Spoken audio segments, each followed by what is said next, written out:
Hello, I'm Alec Kerr, the film critic for the Conway Daily Sun, and this week I'm joined by Greg Vander Veer from White Mountains Pride. And I asked you to come and review a movie that is I actually found and brought to White Mountains Pride, called The People's Joker, and it's going to be at M&D at the Eastern Slope in Playhouse on Sunday at 7.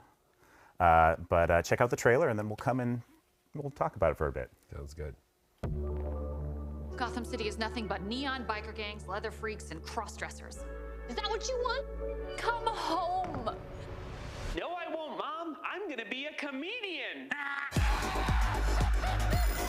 When I look back on my life, before going jokeman to harlequin, so to speak, I wasn't even sure I existed. It's like blurry, cracked mosaic of all these gender revelations. You mean she's a he?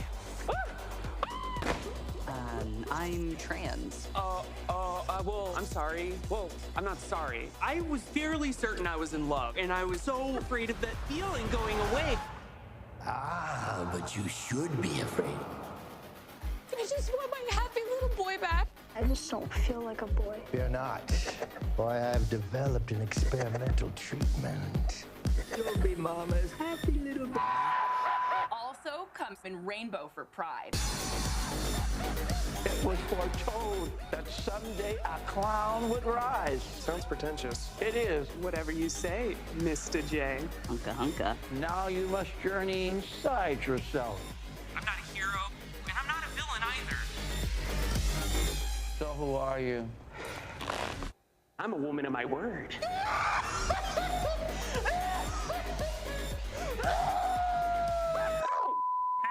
I thought clowns were supposed to be funny.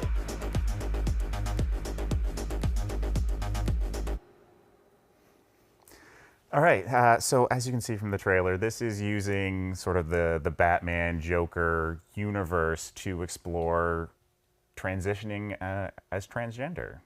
Yeah. And I think it's a kind of an interesting way to kind of explore your story. I think it's a really interesting concept. I have to be honest, when I saw the trailer, before you gave me the full film to watch, I was a bit terrified that I was going to hate it. Yeah. I looked like a sensory overload. It didn't necessarily seem to have a clear narrative. Yeah. And I was actually pleasantly surprised when I watched the movie, because all that intensity, although the film is intense, it actually kind of comes into a really nice narrative and a nice story. Yeah, it actually breathes really well. It does. Yeah, that's the problem with trailers. You got to throw a lot of kinetic stuff in there. The director, co-writer, producer, star Vera Drew has a history in editing, and I think that helps a lot because it is actually pretty well paced, and it kind of does have these cheap visuals out of necessity. It's not necessarily a bad thing. Yeah. But it's so well edited that it kind of just still works. I think it really works, and I think there are a lot of times where a low-budget film really feels low-budget just because it has to, but I think that she was able to create this artistic vision with it. Yeah. That it doesn't, you can tell that, yeah, they're using a lot of green screens, a lot of animation when they have to do the action stuff, but it really works visually, and I think actually in a way it's quite a beautiful film visually. And it does this great thing between live action and animation, and it all makes sense. Plus the themes of superheroes and Joker, all those stories are told in a lot of different ways as well. We have live action films, animation, comic strips, so she really utilizes all that. So I think that mixed medium works here. Yeah, and it makes sense that there's sort of these highly stylized animated backgrounds because it is a comic book movie. It is. So why not? Like, it kind of justifies where if you were trying to do like a normal narrative film and you had these cheesy cartoon backgrounds, you'd be like, oh my God, this is a junky movie. 3 minutes. Right, of it. but this is such a hyper stylized movie that it's fine. And also it's just really smart to use the superhero genre to explore identity because that's so much of what superheroes are. It's about your duality. It's about having secret identities. It's about the masks you wear. It's really, and she flips the whole, which we see a little bit happening more and more, with the good guy turns into the bad guy turns into the good guy, but she really flips us all on its head. So in this world that she creates, the villains are all just the misfits or the queer society that are kind of pushed away from mainstream society, and they're actually the good guys. So And I think it was not, from what I understand, she was a big fan of all this growing up. So this is actually part of her story, her love of comics.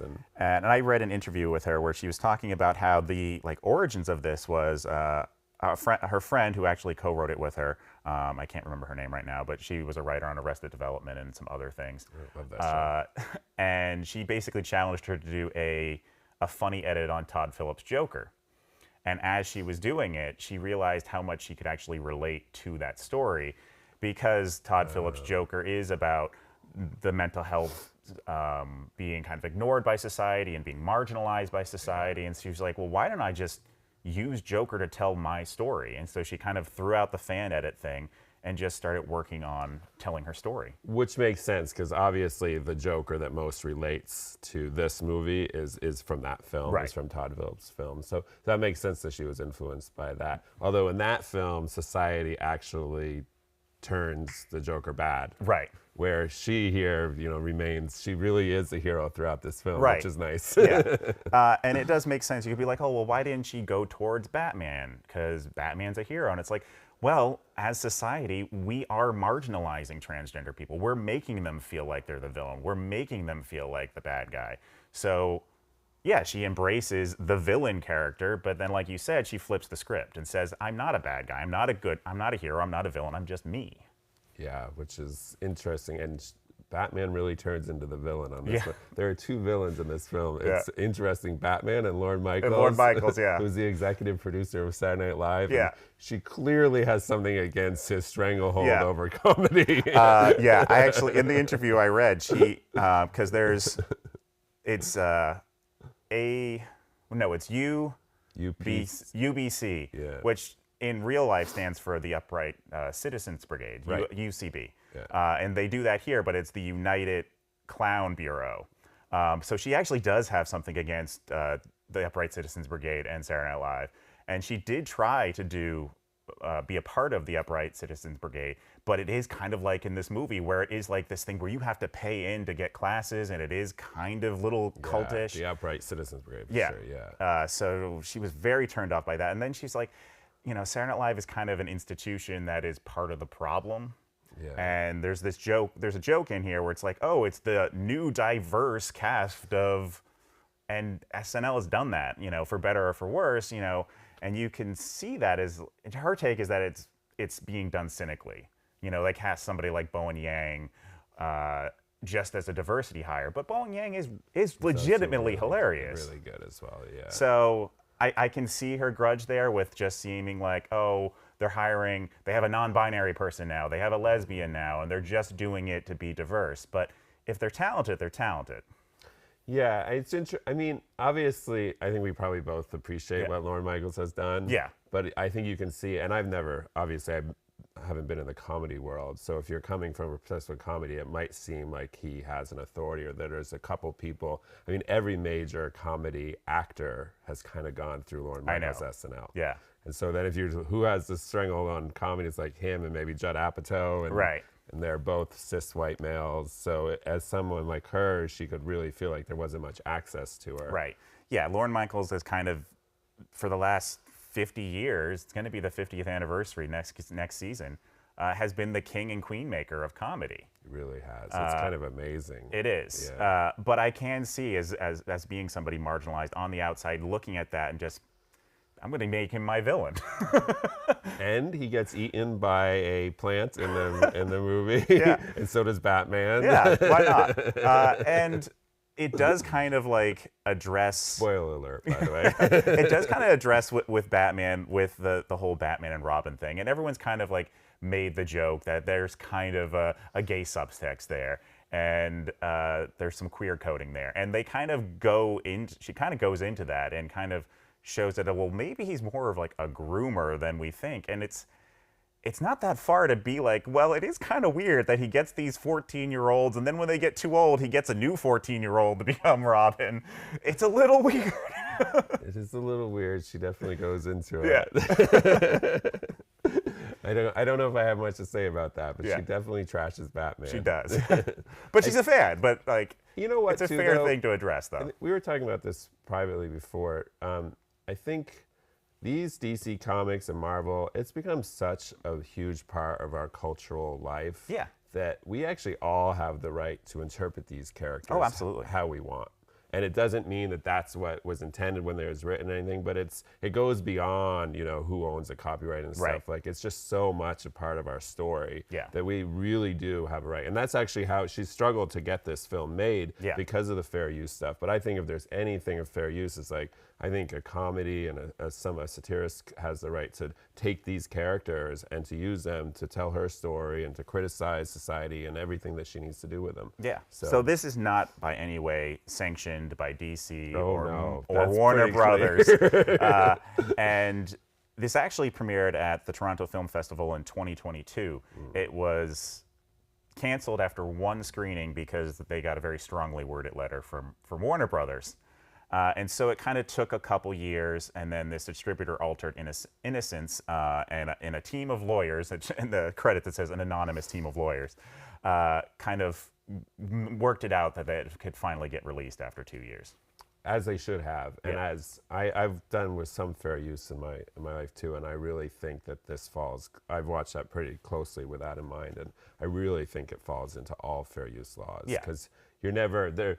They're never just showing a scene or a character just to kind of get the fame from that character. Everything is being used to tell her specific story and to have her perspective. Where it could have been a little bit of a sticky wicket is that they were using actual names, like all the actual character names, and it wasn't like, oh look, it's a parody name, it's Fart Man or something like that. Yeah. But it definitely is a parody, and I think a lot of it was putting in specific imagery and then doing a parody of that specific imagery, because this actual story isn't any less valid than any other story within the Batman universe. This could be an actual story within the Batman universe.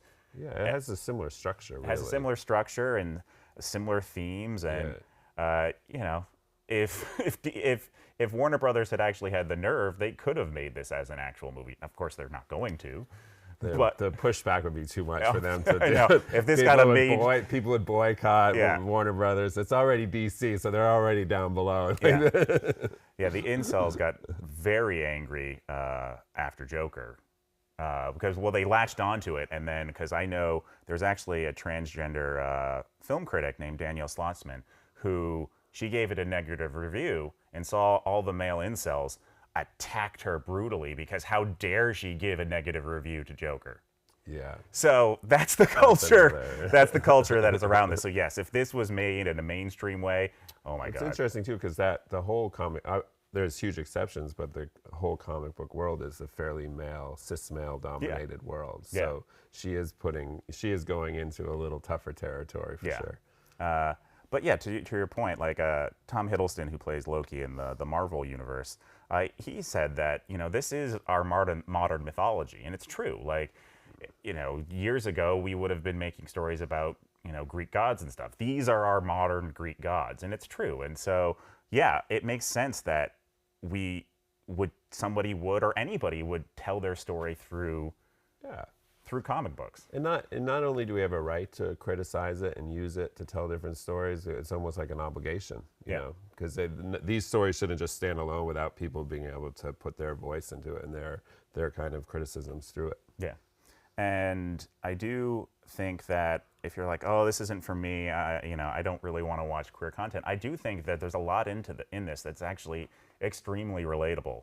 Her relationship with her mother, it's very difficult to watch at times, and it is relatable because we all have these mothers or parents in general who maybe don't understand us and try to force us to be a same. And you know, why are you making it about you? What about me? What about me? And I've watched a lot of LGBTQ films in my life, and really, I believe truly that the queer story and the straight story, it's a human story. It's all relatable. Yeah. little kid grows up sad and has to figure out how to be happy. It's a pretty common theme in movies. So I actually, and it was a very positive ending. Yeah. It really was. So I actually think it's really relatable, and I think, and not only that, people, I think they touch on a lot of stuff like kids being given drugs for depression and other types of medication to kind of, instead of figuring out who they are, just kind of all this stuff society might be just drugging kids. Right, So trying to cure them of what's wrong with them. There's nothing wrong with them. So I think she was dealing with a lot of stuff that wasn't just about her specific transitioning story, but about growing up in modern society. Yeah, because she said she grew up in the Midwest, so of course she made the town that her character was Smallville, which is where Superman was from. Kansas. So it makes sense in that regard. And if you can watch this movie without being hugely into the Batman universe, but the more versed you are, the more there's going to be like little inside jokes and little things on the side that you're really going to appreciate. Which is interesting. So I would say I'm about, a C verse. I've watched a lot of these in my life, but I'm by no means an avid fan. But I bet you got a lot of stuff. There was a lot of stuff I got. There's a little bit of a backstory with, because there's the main character, Joker Harley Quinn. So she's kind of blurred the line between Joker and Harley Quinn into one character, which I think is really kind of clever and smart. And then there's Mr. J. So you basically have a Joker Harley Quinn and a Joker character in the same movie. Right. And so the backstory for Mr. J directly uses the visuals for a character named Carrie. I can't remember the last name, but it's a character designed from The Dark Knight Returns. Oh, that Carrie character is from Dark Knight Returns. So, and they use the exact same like style from the comic books, and so like little details like that, and so there's just little things like that. The fact that Smilex is used as the drug that makes Joker Harley Quinn smile all the time. Smilex was used in the original Tim Burton Batman movie. Oh, what? That's not what he fell into. What? No, but that was the drug that was the gas that he was trying to get everyone to. Okay. Yeah. Okay. And there's cameos by like the Scarecrow, and Penguin is actually, I really like the characterization of Penguin in this. And a good actor too. I actually really liked his role. It was really great. Yeah, I thought probably the best Penguin ever. Much different than Colin Farrell's Penguin that's coming up soon. And it's just kind of like a long nose, and he kind of has but he's not the Danny DeVito Penguin going on. And it's actually, I was like, I'm really digging this performance. It's really funny. I thought it was actually really good as well. And Riddler's in there. There's Riddler's in there telling terrible jokes. Apparently, there's a whole the actor who played the Riddler really wanted to play the part and like wrote this whole elaborate backstory for himself that isn't on screen. But Vera Drew said that if you look for it, you can kind of see the whole. He has a whole story arc going on in the background. He was actually pretty funny on his little bits on set. It was a really kind of a terrible comedy club that they created, like not funny at all, purposely. Right, because it's an anti-comedy. Because in this version of Gotham, comedy has been outlawed except for this one government-sanctioned late-night comedy show. Which I think there's some truth to that too. That all of our entertainment is coming through these, couple corporations. Right. Yeah. You have like NBC has their late-night shows, and Saturday Night Live, and all basically owned by the same corporation. 30 Rock, Universal. So it's interesting, and there is the one effect that is kind of a bit janky, but it is so stylized you go with it, is Poison Ivy. It's kind of like just there, and you're like, I'm gonna let it slide. I'm gonna go with it. Tell me more about that with the character that was in that. Oh, it's just Poison Ivy. Yeah. It was the 3D model character, the plant. It just looked a little. It looked a little weird. It looked a little weird. I kind of liked her character that first scene. Yeah. Because he kind of became famous then by making people tell their sad stories, and he would just sit there and laugh his face off. Yeah. That was kind of an interesting scene. And you did say he, but at that point he was still he. Yeah. Because it is, for most of it, that he is still addressed as a boy, and it isn't until much later that pretty much right to the end where she really understands that she is a girl. Yeah. as accepted as one. Yeah. And the movie's really interesting with anytime her dead name is said, it's beeped, except for 2 times. So what I was wondering that too. What was the name? It was, and this is where I felt kind of bad writing my review, because when you write a review, you use the last name. Yeah. Her first name, her original name was Drew, so okay. she kept Drew. She kept Drew as her last name. Yeah. So that's used a couple times, and one of them was by Mr. J to say, "Oh, Drew," Right. and it was used to hurt her, and it's even explored, like the toxic relationship they had. That's another thing, which obviously isn't exclusive to queer society. So that's another kind of universal theme that, you know, she was kind of a hurt person, and she fell in love to a person that was also hurt, and it became a very toxic relationship. Yeah, and that was used, like, she even told somebody else, like, he didn't even know me as that name.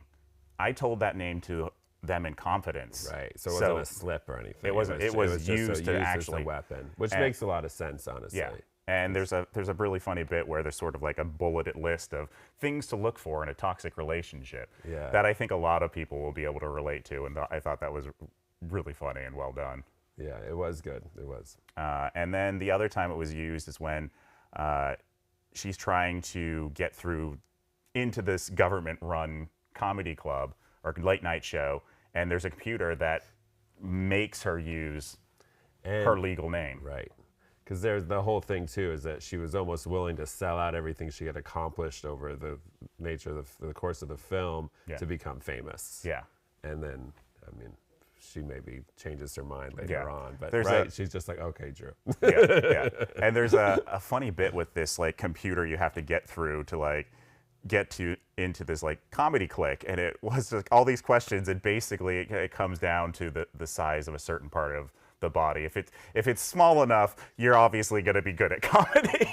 Which I thought was pretty funny. It's pretty funny.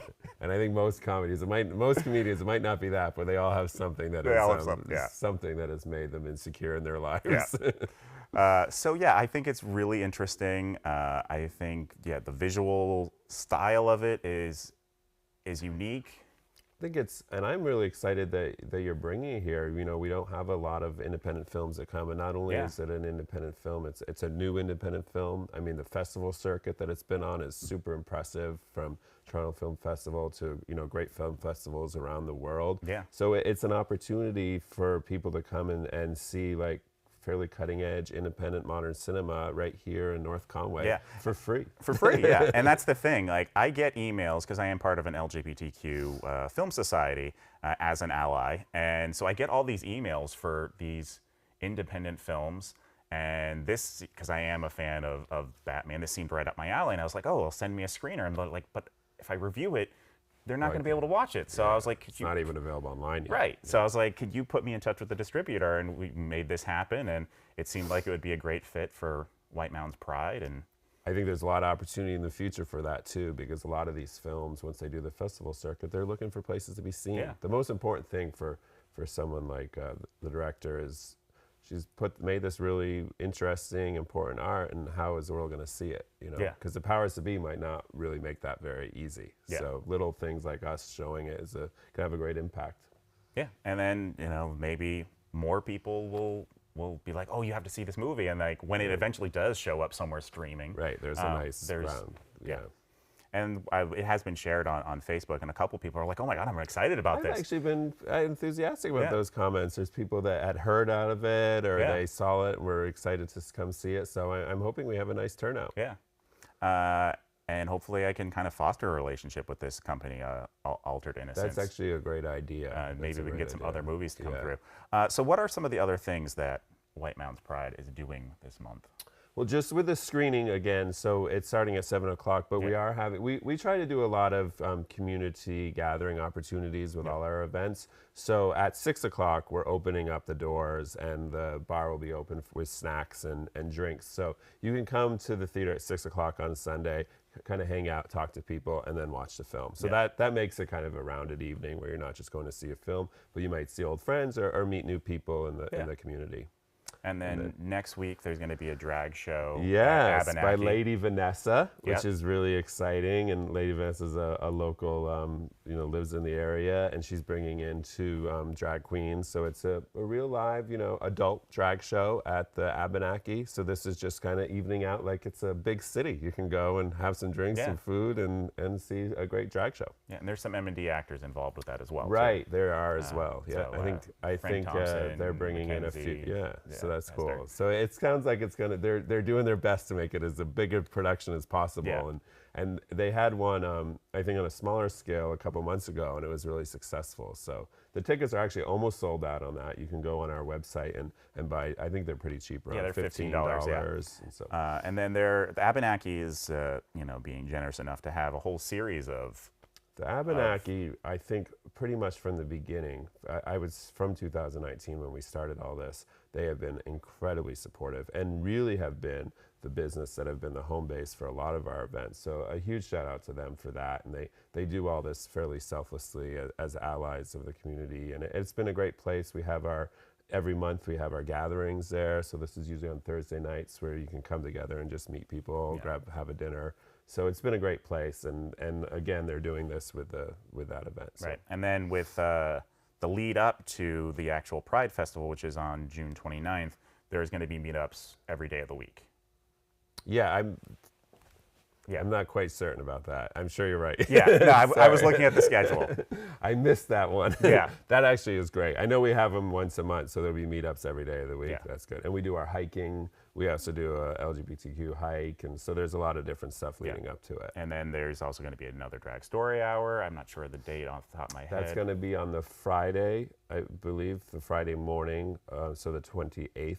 Okay, yeah. June 28th at the Conway Library. Yeah. And then in Jackson, there's going to be a Sunday service with Reverend Yolanda on the 30th. So that's a whole big weekend. Reverend Yolanda has been our kind of our MC and leader of this. We found her in New York in 2019, and she's just an incredible human being. And she is a reverend as well as being a musician and a great leader of the trans community. So she's going to be doing her really musical-based service up there, and I've been to a few, and whether it's not about your particular religion, or it's really kind of open to all types of spirituality, and it's a really great thing. So I recommend people go see her there as well. And she'll be performing at the festival. Yeah, as well. and she will be doing the drag story hour as well. And the drag story hour as well.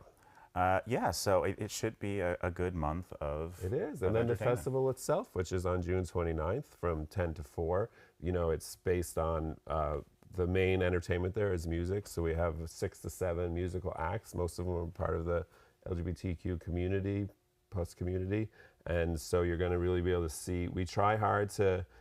There's a lot of great music in the Valley, but you kind of see a lot of the stuff and a lot of cover stuff. So we're bringing a lot of original acts from Boston, New York. So a couple of people you've seen before at the festival, and also a lot of new stuff. So it's if you're interested in music and to see the different types of art that our community is making, I think it's a great thing to come check out. We have a lot of vendors there, so there'll be food vendors and nonprofit vendors and shop vendors, and this year we're going to have a little beer tent too, so if you want to have some of that as well. So it should be as long as the weather is good, it should be a nice, fun day. You can come and spend all day or come for a couple hours, whatever fits your schedule. Great. And it's family friendly too, it really is. Yeah, absolutely. I've gone every year, and it's very inclusive. It's very welcoming. It's a great time. I think, it's different. If you've been to city prides, they can get really much more maybe raunchy or sexual in nature at times, which is fine. But ours, I think if you take what our community is, it's a lot of people who live with families, or same-sex couples that have kids, and so really what kind of organically has happened is a festival that really meets what our community is. And so there will be a lot of children there getting face painting and having fun and doing story hours. So it should be a great time. Yeah. And if you want more information about that, it is whitemountains.pride.com. And the screening of The People's Joker, again, is at M&D Playhouse at the Eastern Slope Inn on Sunday, June 2nd at 7 p.m. Yeah, I hope you guys all make it out to that. And I really appreciate you brought this film to us, Alex. Yeah, I was really excited. I'm telling you, I was skeptical, but I know. It's pretty good. It was for my own selfish reasons. I want to see this movie, so I'm going to get it. I'm going to bring it here. Most good things happen for selfish reasons. So, check that out on Sunday.